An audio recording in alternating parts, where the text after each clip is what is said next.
ओम शांति 10/2/2023। आज की मुरली चिंतन। बाप हमें हद और भेद की नॉलेज दे रहे हैं। सतयुग त्रेता है हद और द्वापर कलयुग है बेहद।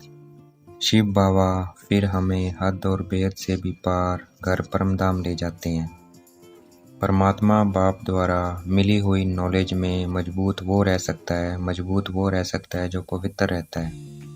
जो पवित्र नहीं रहता है उसमें ये नॉलेज धारण नहीं हो सकती है। पवित्र रहने वाले ही बाप समान मास्टर नॉलेजफुल बन सकता है। हम पुरुषार्थ करते रहेंगे तो एक दिन हमारी वो स्टेज बन जाएगी जिसमें हमारे सब उल्टे सुलटे संकल्प विकल्प चलते हैं वे सब समाप्त हो जाएंगे। बुद्धि योग बाप में लग जाएगा। बुद्धि सोने का बर्तन बन जाएगी जिसमें जो बाप ज्ञान रतन दे रहे हैं वो सब धारण हो जाएंगी। ये सृष्टि चक्कर ज्ञान भक्ति और वैराग्य का बना हुआ है। हमें जो आदि मध्य अंत की नॉलेज है, रचता और रचना की नॉलेज है, वह किसी भी मनुष्य में नहीं है।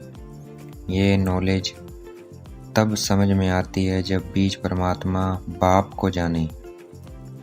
हद बेहद से पार हम आत्माओं का स्वीट होम शांति धाम है जहाँ सिर्फ शांति है।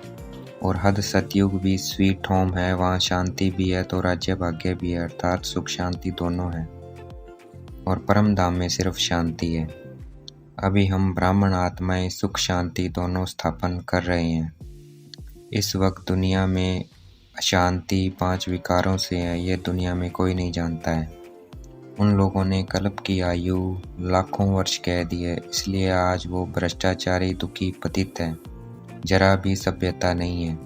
ऊंचे ते ऊंचा भगवान है, ये मनुष्य नहीं जानते हैं, इसलिए भगवान के लिए कहते हैं तुम्हारी गतमत तुम ही जानो। आत्माओं के रहने का स्थान को ब्रह्मांड ब्रह्म महतत्व कहते हैं और ये धरती है आकाश तत्व में जहाँ हम 5 तत्वों से बने हुए शरीर में रहते हैं। आकाश तत्व पोलार मुख अर्थात मुख से वाणी निकलती है, इसको कहा जाता है आकाशवाणी।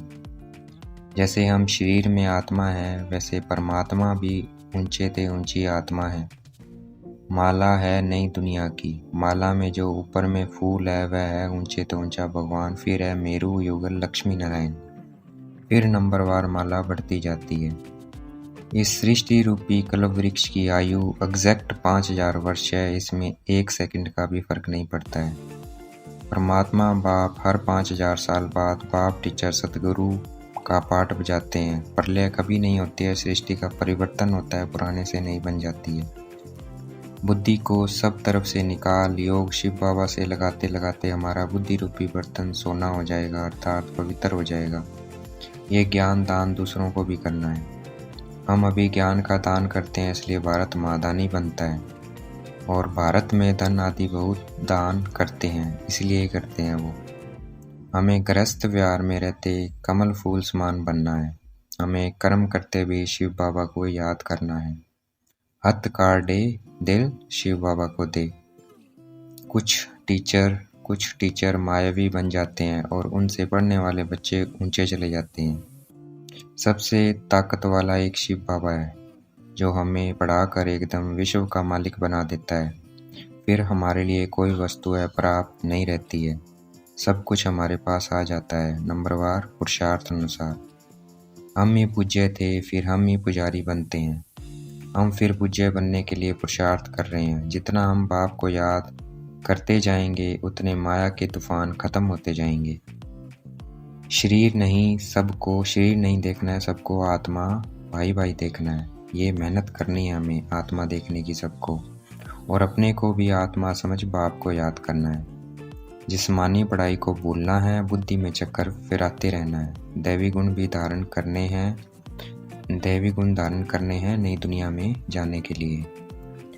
आज की मुरली का वरदान। स्वयं को बाप हवाले कर बुद्धि से भी सरेंडर होने वाले डबल लाइट भव। हम अपना सब कुछ बाप को दे देंगे तो क्या बन जाएंगे? डबल लाइट बन जाएंगे। मैं भी आत्मा बिंदी बाबा बिंदी। आज की मुरली का स्लोगन। अडोलता के तख्त पर विराजमान हो, साक्षी दृष्टा बन, पाठ बजाने वाले ही श्रेष्ठ पाठधारी है। हमें कौन से तख्त पे विराजमान होना है? साक्षी दृष्टा के। साक्षी दृष्टा क्या है? अडोल है, कभी हिलता नहीं है।